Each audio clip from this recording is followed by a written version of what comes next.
Today let us learn about p-n junction. We learned that in a p-type semiconductor, number of holes is greater than number of electrons. So holes are the majority carriers and electrons are the minority carriers. But in an n-type semiconductor, number of electrons is greater. So electrons are the majority carriers and holes are the minority carriers. But in an intrinsic semiconductor, both are equal in number. Ne is equal to Nh. But in any semiconductor, the product is a constant. That is, Ne into Nh is equal to Ni square, where Ni is the intrinsic carrier concentration. Now let us see how a p-n junction is formed. In order to make a p-n junction, there are different processes. One process is a p-type silicon crystal. A thin film of silicon crystal is taken. By adding small quantity of pentavalent impurity, that is the donor impurity, a part of it is converted to n-type. Thus, a p-n junction is formed. So, a p-n junction contains a p region, an n region, and a junction between the two. There are two important processes in a p-n junction: diffusion and drift.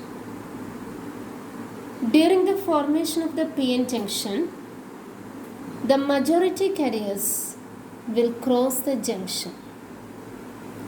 Holes diffuse from P to N and electrons diffuse from N to P. This motion of majority carriers due to difference in concentration is known as diffusion, and the current is known as diffusion current. As the holes diffuse from P to N, the direction of the current is from P to N. When a hole diffuses from P to N, the atom becomes a negative ion. As more and more holes diffuse, a layer of negative ions is formed near the junction. Similarly, when an electron diffuses from N to P, the atom becomes a positive ion.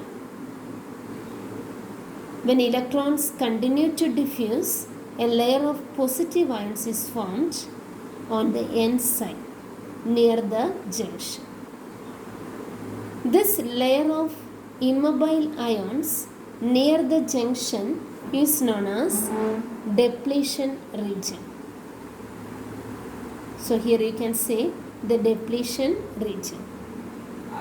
So this side becomes negative and this side becomes positive. So we can say a potential difference is developed across the junction. And this difference in potential is known as barrier potential. And this potential barrier prevents the motion of majority carriers. Holes on the P side experience a repulsive force due to the positive ions. Similarly, electrons on N side experience a repulsive force from negative ions. So the majority carriers cannot cross the junction. But the minority carriers experience a force of attraction. Electrons are minority carriers in P side, so the electrons will experience an attractive force, so they cross the junction. Similarly, holes from N side cross the junction due to the potential barrier, and this gives rise to a current which is known as drift current, and the drift current is directed from N to P. as the holes move from N to P. Now let's see the definitions. Diffusion current. The majority carriers cross the junction due to difference in concentration, which gives rise to a current from P to N. The second one is depletion region. The space charge region on either side of the junction formed due to diffusion. The next is potential barrier. The potential difference developed across the junction due to the formation of depletion region. Then drift current. The minority carriers cross the junction due to the potential barrier, which gives rise to a current from N to P.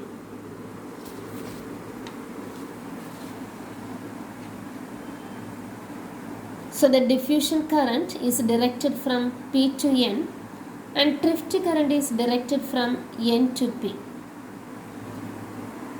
During the formation, initially the diffusion current increases, but as the diffusion increases, depletion region is formed, so the potential barrier is developed, so the drift current increases and the diffusion current decreases. So at equilibrium, diffusion current is equal to drift current. Both are opposite in direction, so the net current in a PN junction is 0. Thank you.